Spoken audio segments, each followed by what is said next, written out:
creo que viene con todo lo que voy a hablar hoy. Así que les agradezco por la introducción. Bueno,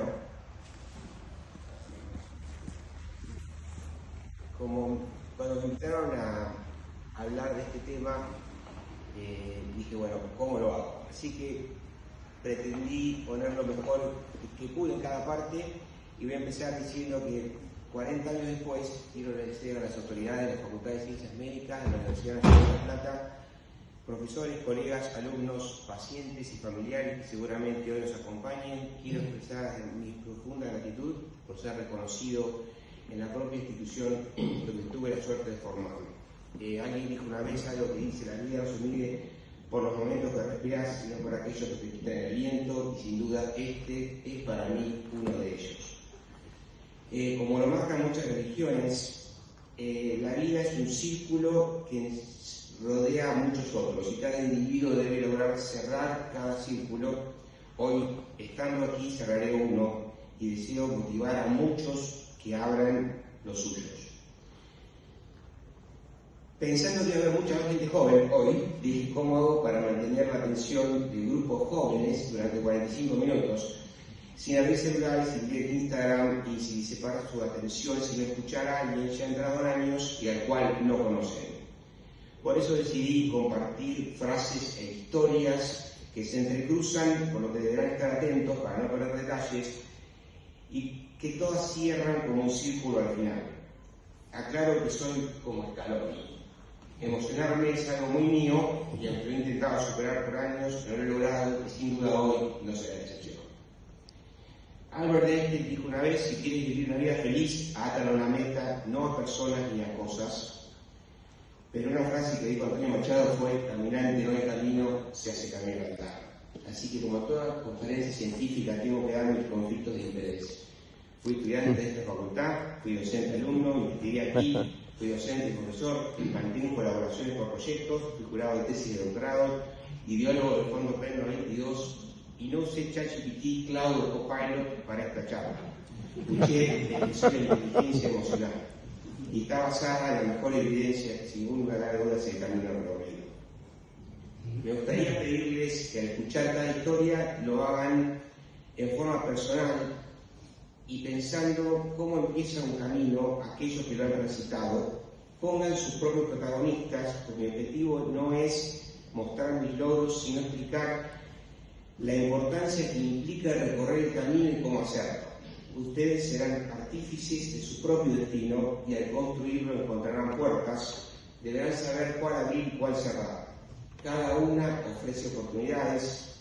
Elijan una y miren para adelante, no miren para atrás. Todo logro comienza con la decisión de intentarlo, la pasión lo impulsará, pero sin ningún lugar a dudas será la convicción el motor que la sostenga en el tiempo. Yo nací en 1978. Sin duda es una de las ciudades más lindas que conocí, que la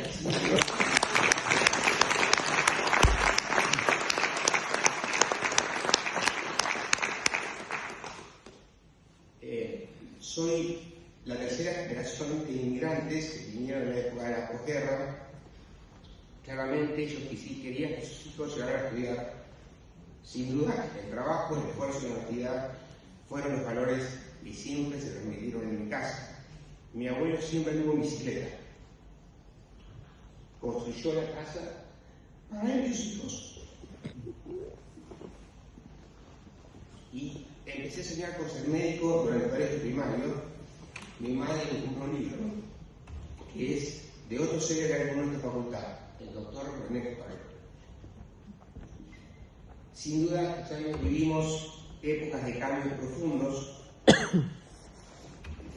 Nacimos con los Beatles, escuchamos a los Rolling Stones, Vangelis, Police, Genesis, Pink Floyd, Charlie, Soda, Los Redondos, Virus, Michael Jackson, Madonna, y hoy queremos escuchar a Taylor Swift, Bruno Mars y Bad Bunny.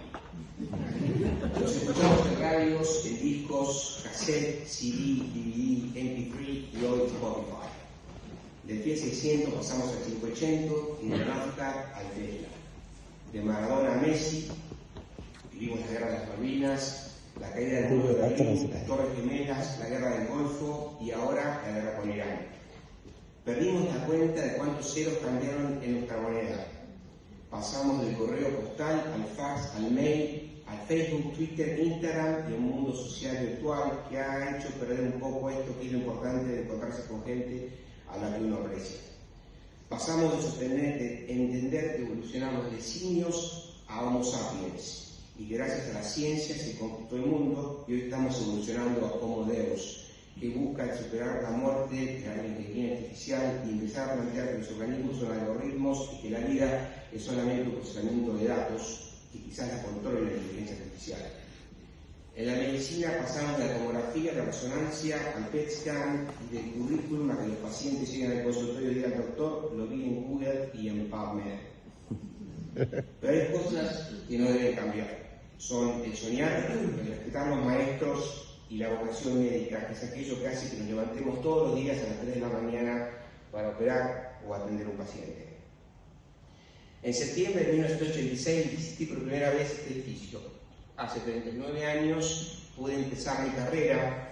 En el medio de un evento que convirtió mi decisión en convicción y sobre el cual volveré al final de la charla. Así que empecemos con la primera historia. Se llama Anatomía en el comienzo. En febrero de 1987, el centro de estudiantes de esta facultad, que estaba a cargo de Franja Moneda, organizó un curso de introducción a la carrera de medicina, que era un curso de biología y se dio en el teatro de aquí del Bosque. La actividad se inició allí, conocí a un chico de Mar del Plata, nos presentamos y empezamos a hablar. Entonces propusimos empezar a estudiar juntos. Ahí conocí a Pablo, le dije que lo quería ver a las 5 de la mañana del día siguiente para empezar a estudiar. Y así empezamos. Hicimos toda la carrera juntos. Hoy es el hermano que la vida no me dio. Y Pablo es el director actual de la Escuela de Medicina de la Universidad de Mar del Plata. Es una persona muy humilde, así que espero que no se ofenda el alimento que está haciendo ahora. Cuando terminó el curso de ingreso empezamos anatomía y la primera charla la tuvimos en esta misma aula. Y allí pude conocer al profesor Niveiro, que en su introducción nos dijo: si quieren ser exitosos deben estudiar 8 horas, dormir 8 horas y vivir 8 horas. Debo decirle que en lo personal mi ecuación siempre fue diferente. Trabajé entre 12 y 14 toda mi vida, dormí 4 o 5 y traté de vivir el resto. Recuerdo siempre una frase que siempre uso, que no importa el tiempo se vivido, sino la intensidad con que se vive cada momento. Inmediatamente después nos llevaron a la sala de anatomía, de la cual aún recuerdo el olor a formol. Anatomía, teníamos la posibilidad de ver disecciones y con cada uno de los compañeros de mesa fuimos recibidos por el doctor Narduzzi. Luego de cursar anatomía, Pablo, Marcelo, Sebastián, Rubén y muchos otros decidimos ser ayudantes. Y fue la primera puerta que abrimos. La ayudantía como alumno fue el primer paso a la docencia y además nos permitió generar, por lo menos lo personal, una necesidad que era tratar de generar datos, investigar y empezar a publicar. Fue la anatomía donde entendí que la medicina se basa en 3 pilares que son la asistencia, la docencia y la investigación. Y cada año trabajábamos, lo pueden ver ahí, que son originales, en preparar resúmenes para la Sociedad Rioplatense de Anatomía, donde pude conocer a mucha gente. Y dentro de la anatomía me llamó mucho la atención 2 cosas: neurociencias, el doctor Hernández está por acá, sabe, pero trabajos que el doctor Niveiro hizo con una técnica junto al profesor Cuinot en Francia, empezando a trabajar en los modelos de disección hepática. Ahí usaban Rodopaz, que era la inyección de acetato y de polivinilo en las estructuras vasculares del hígado, luego se disolvía en ácido clorhídrico y dejaban una estructura vascular que llevó a definir lo que serían los estudios de la segmentación hepática. Empecé a trabajar en esto porque realmente me fascinó y trabajamos en hígado de cerdo, 8 cerdos durante un año. Terminó el año, orgulloso, llega diciembre, y el señor Coco Canevaro, preparador de anatomía, dijo: quédese tranquilo, vamos a guardar los hígados en formol, en el subsuelo. Fuimos, llevamos todos los hígados, pero olvidó algo, que era que la ventana quedaba abierta al sol. Pasó todo el verano, el formol se evaporó y los hígados se transformaron en hígados de búfaros chiquititos. Entonces todo el trabajo fue perdido. Claramente sentimos, en lo personal, un gran fracaso, pero muchas veces el fracaso te lleva a poner foco en ver cómo mejorar lo que uno tenía, pero a partir de ahí me enamoré de la historia de la anatomía del hígado, pero además del intestino, y empecé a entender que el hígado y el intestino son una unidad anatomofuncional parecida al corazón y al pulmón. Entonces decidí seguir enseñando anatomía y seguir enseñando segmentación hepática hasta que nos recibimos. Me recibí, en esta misma sala recibí el título de médico en el doctorado de Zamboni, y con orgullo les voy a mostrar algo que durante mucho tiempo me dio vergüenza, y era el promedio que me llevó a tener la medalla de oro. Sin lugar a dudas, probablemente es cierto, porque muchos decían no puede ser, es cierto. Y fue un honor para mí recibir esta medalla acá, pero más importante que el hecho de recibirla fue el hecho de quién me lo entregó. Mainetti, Morano, el doctor Ruiz, Romandoni, cada uno por distintas razones fue un ejemplo en mi carrera, y creo que es importante lo que los alumnos deben recibir, que es el respeto de aquellos que nos dan un reconocimiento en un momento determinado. Ahí decidí ser cirujano, luego cirujano en trasplante hepático, pancreático e intestinal. Pero debía lograrlo, y para ello las puertas se elevaban. Eso llevaría tiempo, esfuerzo y la adquisición de nuevos conocimientos, que lo pude hacer, y así llegué a Nueva York. Ahí ponen la foto de mi partida. Llegué a Mount Sinai. El pabellón fue diseñado por el mismo arquitecto que hizo el Museo de Guggenheim, y realmente fueron años muy interesantes donde conocí otros mentores, el doctor Charlie Miller, Shukru Emre, Myron Schwartz y Tom Fishbein. Pude participar con ellos en el desarrollo del trasplante con donante vivo relacionado a adultos, y sentamos las bases anatómicas de lo que sería el flujo vascular hepático. Los conocimientos de anatomía ahora se han aplicado por tomografía computada, y ahí pudimos ver cómo se producía el drenaje venoso y cómo la reconstrucción de los famosos estudios de Guinot se llevara a la realidad ahora en imágenes 3D por tomografía computada. Esto nos llevó a hacer estudios anatomоfuncionales de ver cómo podíamos utilizar el hígado derecho o el hígado izquierdo en pacientes adultos, y esto era innovar. Y sin lugar a dudas la innovación surge de la utilización de conocimientos sólidos obtenidos en forma progresiva, pero aplicados con creatividad a nuevas circunstancias que tienen un solo objetivo, que es el de resolver el problema de uno o más pacientes. Y publicamos la serie más grande en ese momento, esto fue en el año 2001, en Annals of Surgery, 109 trasplantes con donante vivo relacionado a pacientes adultos y pediátricos, y se convirtió en un hito en ese momento para el trasplante mundial. Ahora el trasplante de hígado se podía hacer con seguridad en pacientes adultos, tanto el hígado derecho como el hígado izquierdo. Mucha gente nos visitaba, y la creatividad hizo, por ejemplo, que Sun Kyu Lee en Corea quisiera usar dos donantes vivos relacionados para armar un hígado. Eso se llamó Dual Graft, y hoy es una de las técnicas que más se usa en Asia. Y por otro lado, junto a Shukru Emre empezamos a usar monosegmentos hepáticos para pacientes pediátricos, es decir, un solo segmento usado en un niño, que es lo más chiquito que se puede utilizar o subsegmentar. Pero quizás en ese momento lo que más interés me llevó fue utilizar la técnica de donante vivo relacionado en pacientes que no tenían la posibilidad de trasplantarse con hígados cadavéricos, y eran pacientes portadores de cáncer hepático, hepatocarcinoma, y sobre todo cuando estaban fuera de los criterios de prioridad, llamaban criterios de Milano. Y esta fue quizás la publicación más original que hice ya como assistant professor de Mount Sinai, y junto a estos años allí logré llegar a tener 56 publicaciones. Este es el final de la primera historia. Nunca había logrado este avance sin la idea de Guinot y Nivello, y la transmisión posterior de él a alumnos de esta facultad. La continuación fue en cirugía, y esta charla tiene algo importante que quisiera que los jóvenes valoren, que es el valor de un mentor. El mentor es alguien que ve en uno el talento y la capacidad que a veces uno mismo no ve, y ayuda a sacarlo de la luz. Mi mentor fue José Fassi, y les voy a contar la historia por la cual cuento esta historia. Empezamos la cruzada de cirugía, 7:30 de la mañana estábamos sentados en un aula del Hospital San Martín de La Plata. José llegó a las 9. Recuerdo como si fuera hoy que estaba parado en la anteúltima fila y él explicó que llegó tarde porque además de ser titular era decano, y por ser decano tuvo una pintada en su casa por agrupaciones políticas contrarias a hojas de roble. Como estudiante, yo sabía el esfuerzo que hacían mis padres para que yo pudiera estudiar. Con el cargo docente que tenía, ayudaba a que el tránsito fuera más fácil, y para mí cada materia era una oportunidad para seguir aprendiendo. Por eso muchos me decían que era trampa. Bueno, entonces, en ese momento quería ya pensar en ser cirujano, y cada pérdida de tiempo la veía como una pérdida de oportunidad para estudiar.